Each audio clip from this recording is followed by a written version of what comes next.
O São Paulo é gigante. É isso que tem que ser falado.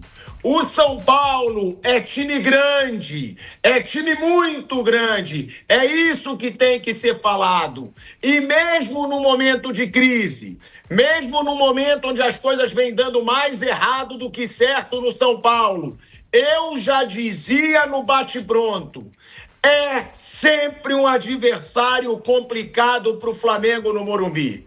E o São Paulo começa o Campeonato Brasileiro com uma vitória gigante, com uma vitória muito importante contra o atual campeão brasileiro, contra o atual superpoderoso do futebol brasileiro, o Flamengo. Teve polêmica agora no final, nem a TV mostrou ainda o replay. Eu vou pedir para o Guilherme Silva, da nossa produção, me mandar, né? Porque o Arrascaeta, inclusive, reclamou muito nesse lance, tá? Do Flamengo aí, nesse momento final do jogo. O Arrascaeta foi até expulso.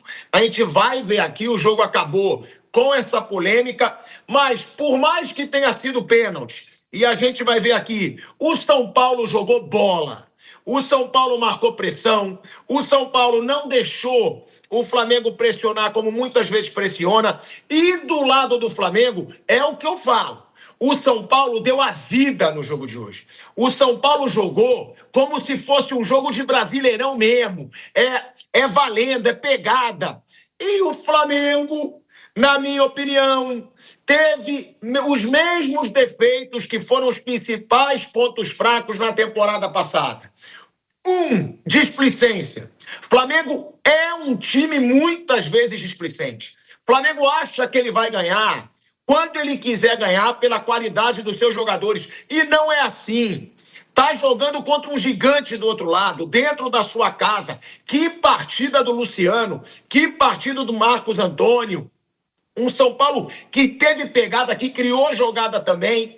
E um Flamengo muitas vezes displicente, como foi no erro patético do Pulgar. Que erro ridículo do Pulgar, querer dominar a bolinha dentro da área. Deu o gol, né, pro Rodriguinho, o segundo gol do São Paulo. E o Flamengo que segue pecando em finalizações. Um time que tem Plata e Carrascal, ele sempre vai pecar em finalização.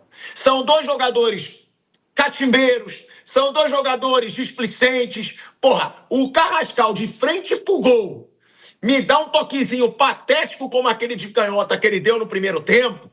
É um jogador muitas vezes firuleiro demais. Ele tem talento, é um bom jogador, mas o apelido dele é Neymar lá na Colômbia. É firuleiro. Quando veste a camisa do Flamengo, para de fazer firulinha, como vazaram vídeos aí dele jogando peladinha na Colômbia, e é para jogar sério. É para finalizar direito. E um Flamengo que peca em finalizações, como pecou muitas vezes no ano passado. É bom que o Flamengo procure atacantes finalizadores, porque hoje só tem o Pedro. O resto é péssimo em finalização. E um Flamengo, mais uma vez, na minha opinião, em muitos momentos do jogo displicente. Já o São Paulo, pegada o jogo inteiro. Já o São Paulo, vontade o jogo inteiro. Tanto no campo quanto no banco de reservas, com o Crespo ali, passando aquela vontade para o time dele. Um excelente resultado para o São Paulo. E o Flamengo, que começa super poderoso nesse Campeonato Brasileiro. E para mim, eu vou deixar claro, tá? Errou o Felipe Luiz em poupar Arrascaeta e Jorginho para a final de Supercopa, hein? O brasileiro é muito mais importante que a final da Supercopa. E o Flamengo começou o jogo, tudo bem que ganhou sem os dois, mas começou o jogo sem seus principais jogadores. Eu vou até ver aqui que o Guilherme me mandou o lance, tá? Quero saber se vocês têm, até por outro ângulo, esse lance polêmico que o Arrascaeta reclamou muito no final do jogo. Ó, o Arrascaeta estava inteiro na bola, tá? Não sei se teve mesmo o toque. Tô até aproximando aqui a imagem, se a gente tiver. Não sei se teve um puxão, né, do jogador do São Paulo. Às vezes, olha aí, tá aí o lance. Esse é o lance que gerou toda a polêmica no final do jogo. Ó, não sei, hein? Não sei mesmo. A Arrascaeta perdeu um gol embaixo da trave. É o que eu tô vendo nesse lance. Se tiver outro ângulo, pode facilitar. Mas perdeu um gol embaixo da trave. Mais uma das finalizações que eu falei que o Flamengo pecou. Bruno Prado, boa noite. Boa noite, Mauro Betting. Fábio Piperno. Bruno Prado, o São Paulo mostrou o que a gente falou hoje no Bate-Pronto, principalmente eu e você. É sempre um jogo duro do Flamengo no Morumbi. O São Paulo sempre dá trabalho pro Flamengo no Morumbi. E outra, Bruno, teve pegada, na minha opinião, teve muito mais pegada que o Flamengo, que levou 2 gols, um o Léo Pereira subindo igual a gazela, né? E o Luciano aproveitando. No outro, o Pulgar querendo dominar a bolinha dentro da área. Para mim, venceu quem levou o jogo mais a sério, Bruno Prado. Bom, boa noite, Pilhado, boa noite a todos. O time do São Paulo normalmente é um time que briga bastante, né? Tem jogos ruins, tem jogos que o time vai mal, que não consegue entregar a mesma concentração. Tem muito jogo, então ninguém consegue entregar a mesma concentração, intensidade sempre. Mas é um time que acho que não dá para dizer que é um time que eles não lutam, não brigam. Eles brigam, eles lutam. Na maioria das vezes tem jogo que não consegue, mas na maioria das vezes sim. E fez um jogo bom, acho que só o início ali, os primeiros 10, 15 minutos, ficou muito acuado, né? Deixou o Flamengo muito à vontade com a bola e marcando muito atrás. Depois melhorou, foi se soltando, equilibrou o jogo e conseguiu fazer uma boa partida. O Crespo voltou a usar 3 zagueiros, que muita gente corneta o sistema de 3 zagueiros e o Crespo mudou nos últimos jogos, mas piorou sem os 3 zagueiros. Tomou mais gol ainda. São Paulo no Paulista jogou 5 jogos, em 3 desses 5 jogos tomou 3 gols. Né? Tomou 3 do Mirassol, tomou 3 da Portuguesa, tomou 3 do Palmeiras. Então o São Paulo, com 3 zagueiros, não é nada brilhante, mas ele fica mais seguro. Né? E o Crespo, ele é um cara que gosta desse sistema. Então acho que é o melhor sistema mesmo para tentar jogar. E o São Paulo conseguiu, né, fazer o seu resultado. O Flamengo, ele está começando uma temporada. Eu concordo que assim, se o Jorginho e o Arrascaeta estavam no banco pensando em Supercopa, eu discordo. Como eu falei hoje, até em relação ao Corinthians, no Campeonato Brasileiro, acho que a primeira rodada do Brasileiro, ou qualquer rodada do Brasileiro, é muito mais importante que a Supercopa. A Supercopa é legal, se ganhar, ótimo, você comemora, é divertido, mas acabou, assim, o Brasileiro é muito mais importante, desde da primeira rodada. Mas talvez eles tenham ficado no banco porque eles não jogaram ainda no ano. Foi o primeiro, o Memphis também não tinha jogado, hoje até iniciou o jogo com o Bahia, depois saiu. Mas o Arrascaeta e o Jorginho ainda não jogaram. Talvez por isso eles tenham ficado no banco. Foi o primeiro jogo de cada um deles e são 2 jogadores que você tem que ter um cuidado pensando na temporada, na parte física dos 2. Mas o São Paulo fez um jogo muito bom. O São Paulo fez o que pôde. O Flamengo nem sempre vai jogar muito bem, ainda mais começando a temporada. São Paulo se aproveitou disso. E aí o que a gente falou mesmo no bate-pronto. O jogo no Morumbi é duro. O Flamengo não vence o São Paulo aqui em São Paulo desde 2022. A última vez foi em 2022 que o Flamengo venceu aqui. Em 23 jogou, não só no Brasileiro, jogou também na Copa do Brasil. Perdeu no Brasileiro, empatou na Copa do Brasil aqui. Em 24, o Flamengo perdeu aqui no Morumbi. E em 25, empatou na Vila Belmiro. Então, o Flamengo não ganha do São Paulo como visitante desde 2022. É um jogo duro. Como eu falei até à tarde, o Flamengo vai terminar na frente do São Paulo no campeonato. Até fui pesquisar depois. A última vez que o São Paulo ficou na frente do Flamengo no Campeonato Brasileiro foi em 2015. Foi a última vez que o São Paulo ficou na frente do Flamengo, 2015, já tem mais de 10 anos. Então, o normal é que o Flamengo termine na frente do São Paulo de novo num campeonato longo, 38 rodadas, regularidade, elenco, tudo. Mas num confronto 11 contra 11, as diferenças não são tão grandes assim. Elas são grandes no temporada toda, todo o campeonato. Mas no 11 contra 11 tem briga, tem jogo, principalmente jogando aqui. E o São Paulo conseguiu hoje fazer uma partida muito boa e venceu o Flamengo. O São Paulo entregou o que pôde, o Flamengo não fez o seu melhor jogo e o São Paulo venceu, como nos últimos anos tem conseguido fazer isso no Morumbi. Eu também acho. Acho que foi uma baita partida do São Paulo. São Paulo marcou pressão. São Paulo teve pegado o jogo todo. O São Paulo, pra mim, eu vendo o jogo, pra mim o São Paulo levou mais a sério o jogo. Essa é a verdade. Esse Flamengo, às vezes, é displicente. Não é porque é campeão da Libertadores, campeão brasileiro, que eu não vou falar. Esse Flamengo tem muito jogador burro no ataque. É bom deixar claro. Tem muito jogador de correria no ataque, mas tem muito jogador que não pensa no ataque do Flamengo. Toma a decisão errada, finaliza de qualquer jeito, dá o último passe errado. Eu digo, o Paquetá é uma baita contratação. Mas o Paquetá não é jogador para resolver o problema de finalização do ataque do Flamengo e de pensar no ataque do Flamengo. O ataque do Flamengo tem muito jogador de correria. Gente, o Samuel Lino, desde que ele chegou no Flamengo, ele não faz nada. Nada. O Samuel Lino faz desde que ele chegou no Flamengo. O Plata, tadinho, é até complicado, né, questionar o Plata, porque ele corre muito, mas toma muita decisão errada. Teve uma no primeiro tempo que era só finalizar, que ele segura, não sei pra quê. Carrascal, firuleiro. Eu acho que o Flamengo e o Pedro não se mexe muito. Eu sinto falta de um jogador de frente no Flamengo que seja com a característica que o Felipe Luiz gosta, de profundidade, mas que pense mais e que finalize mais. Eu falei hoje no bate-pronto, e eu repito, para mim o ponto fraco do Flamengo é o ataque. Claro, hoje tiveram erros ridículos na defesa, mas o ataque do Flamengo às vezes incomoda. Fábio Piperno e Mauro Betting. O quanto esses caras não pensam em muitos momentos, que tem a bola no pé, situações muito claras ou de gol ou de assistência, e tomam decisões erradas e finalizam mal. Seu Pilhado, aliás, você há de se lembrar que hoje no programa eu disse que esse talvez fosse o momento do ano em que fosse menor a diferença entre Flamengo e São Paulo. Por quê? Porque são dois times que ainda estão longe do seu melhor, né? Dois times que não tiveram período aí devido para fazer uma boa pré-temporada. Então, por conta disso, a diferença entre os dois seria a menor do ano. Daqui em março, em junho, em outubro e tal, provavelmente o Flamengo estará jogando muito mais do que hoje, o São Paulo não tanto mais do que hoje. O São Paulo jogou perto do seu limite, jogou bem, né? Embora, repito, também, a exemplo dos outros, não tenha feito a pré-temporada necessária, mas foi o São Paulo que se esforçou, que se superou. E, aliás, tem um detalhe importante que a gente estava esquecendo aqui. Você já começa o ano devendo duzentinho pro Vampeta. A nossa audiência merece saber disso, né? Houve essa aposta. Já começo mesmo. Pior que já começo mesmo. Você tem toda a razão. Pois é. Então... E você virou cobrador dele, ô seu otário?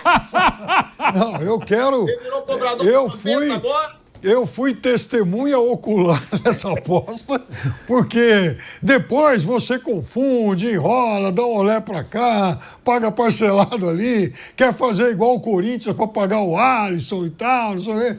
Então, que fique registrado que você está devendo essa aposta já pro Vampeta. Mas, enfim, falando sério, eu acho o seguinte, São Paulo contra o Palmeiras. São Paulo jogou um ótimo futebol nos primeiros 30 minutos. Ele jogou mais. Era um time mais organizado que o Palmeiras, com mais posse, atacando mais, pressionando. É que assim, o São Paulo teve a chance para fazer o 2-1, caiu no pé do Tapia. O Palmeiras teve a chance para fazer o 2-1, caiu no pé do Flaco. Então há uma diferença aí de qualidade. Mas o São Paulo, no jogo do sábado, foi um time muito bem organizado, como aconteceu hoje. Foi o São Paulo que marcou bem, procurou sair rápido para o ataque.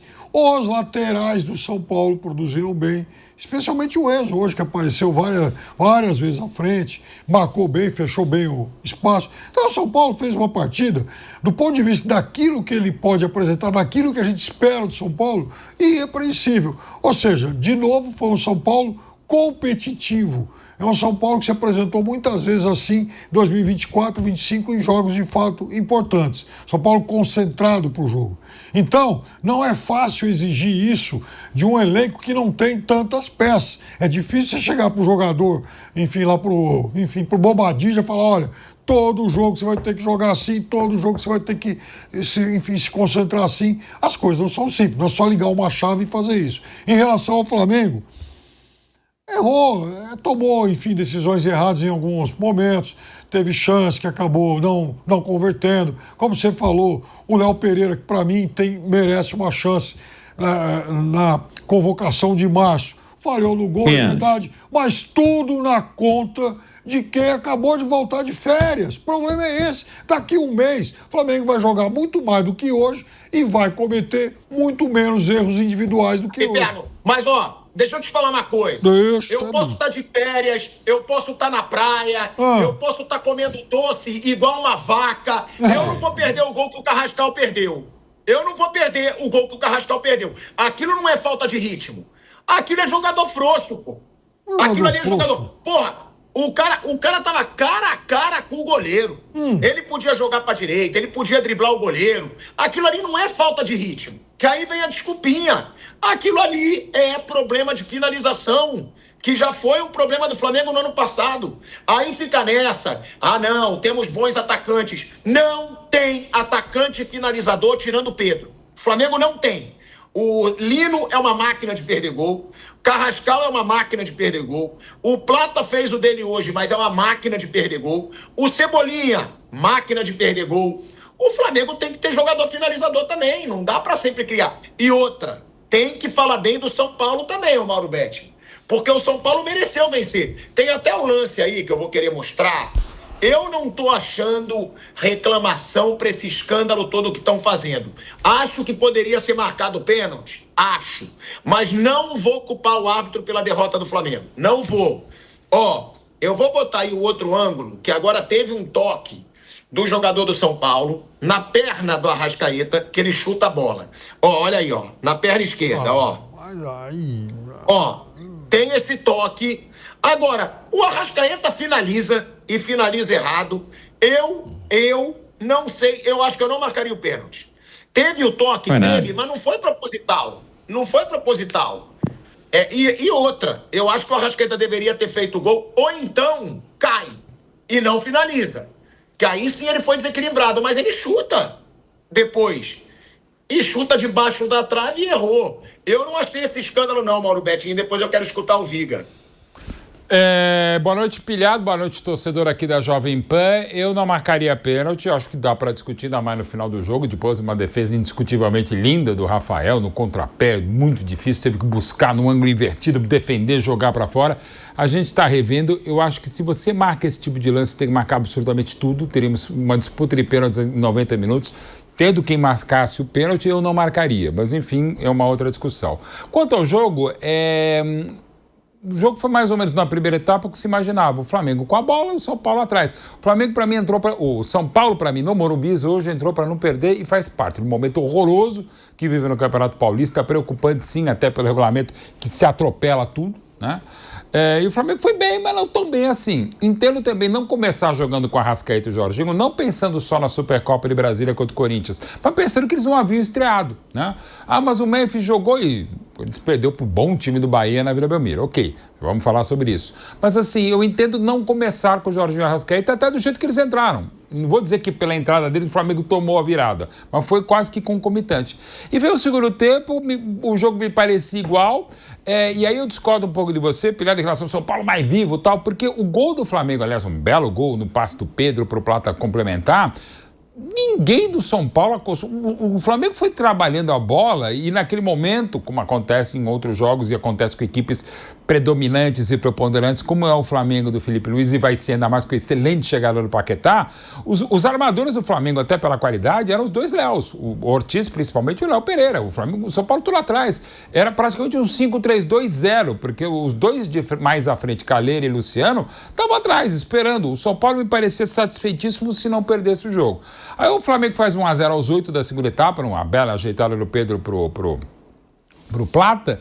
E depois mesmo a torcida deu uma murchada no Morumbi, estava ok e tal. Quando o Enzo escapa, não tem bem ninguém, o acosta, levanta a bola na área. O Léo falha, muito bem o Luciano, que coisa, né? Mais de 100 gols, o terceiro artilheiro de São Paulo no século, faz uma festa, mostra a bandeira de escanteio para a torcida do Flamengo e tal. E na sequência, de novo, uma troca de bola, o São Paulo dá uma animada, sua torcida o anima também na sua casa. Uma boa jogada do São Paulo, cruzamento, a canelada, em homenagem ao nosso programa, ao seu programa Pilhado, o Pulgar dá a canelada, a bola sobra para esse ótimo Danielzinho. O Danielzinho é das coisas legais do futebol, que fez uma temporada fantástica pelo brilhante brilhante o Mirassol, jogou 37 dos 38 jogos do Mirassol no Brasileiro passado. Todos os jogos do São Paulo, mesmo o São Paulo mal, ele conseguia se superar, era um dos melhores. Aparece na área, faz 2-1 e aí vira um outro jogo, né? Aí o Flamengo vem, ataca, mas o São Paulo também tem oportunidades. O jogo fica bem melhor na segunda etapa a partir dos gols. E o São Paulo tem a eficiência que faltou ao Flamengo, que perdeu gols impressionantes. Esse da Carrascal, você tem toda a razão, pilhado, e não só em relação a isso. Carrascal, desde o River Plate, é um cara que, se você pega o Goals and Skills do Carrascal no YouTube, você fala, pô, eu quero esse cara pro meu time. Na sequência, você vê que foi um jogador importantíssimo na campanha campeã da América, campeã do Brasil de novo pelo Flamengo ano passado, mas é um cara que às vezes dá uma sumida. Aquele estereótipo do ótimo jogador habilidoso colombiano, mas que dá uma... fica meio nefelibata, vai pro céu, vai pra lua, sei lá.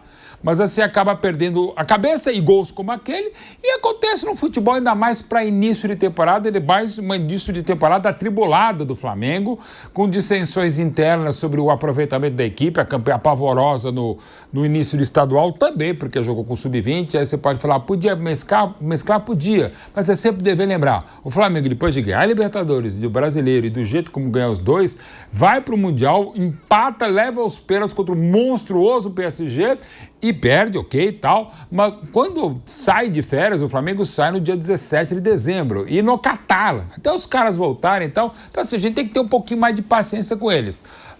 Com o Carrascal e pro torcedor rubro-negro, você pode faltar paciência, mas assim, eu acho que o São Paulo, claro, tem méritos, ganhou, virou pra cima do campeão da América, do Brasil, o grande favorito a tudo, né? Até o Big Brother, o NBA, a NBB, o que seja, ao Oscar, o Flamengo é favorito, ponto. Agora, perde um jogo, perde para um colosso como o São Paulo, que vive um momento muito ruim, até institucional, a crise que foi o primeiro processo de impeachment, a renúncia do Casares, agora chega um novo presidente, dificuldades financeiras que continuariam independente da administração de São Paulo, tem tudo isso. Mas é o São Paulo, como destacou o Bruno, que não perde no Morumbi desde 22 para o Flamengo, conseguiu um ótimo resultado, pela tabela é fantástico. Ao final dela, se imagina, o Flamengo continua sendo o grande favorito ao título brasileiro. Como bem destacou o Piperno, se havia um momento legal para enfrentar o Flamengo, era justamente agora, começo de campeonato, com Supercopa, assim, que é claro que não tem como comparar a Supercopa com o Brasileiro, nem com a Copa do Brasil, muito menos com o Libertadores, mas é o torneio que tá aí, né? E vai que não ganha, com o Corinthians também instável, perdeu de virada em casa, ainda que na Vila Belmiro pro bom time do Bahia do Rogério, mas enfim... É só comer de conversa. Então, assim, não pode ser a crise desgraçada, como também se o São Paulo perdesse para o Flamengo, e acho que o São Paulo jogou para empatar, mas conseguiu uma brilhante virada no Morumbi, também não seria crise. De novo, é só a primeira rodada. E, aliás, dando uma geralzinha, uma primeira rodada muito melhor do que a encomenda. Jogos legais, muitos gols. Você vê a Chape, que é a maior favorita ao rebaixamento, metendo 4-2, apesar da fase do Santos. Enfim, não teve 0-0, teve jogos legais. Uma primeira rodada muito melhor do que a encomenda, pilhado, e que acontece coisas como essa. Até historicamente, São Paulo em casa vencendo o Flamengo normal.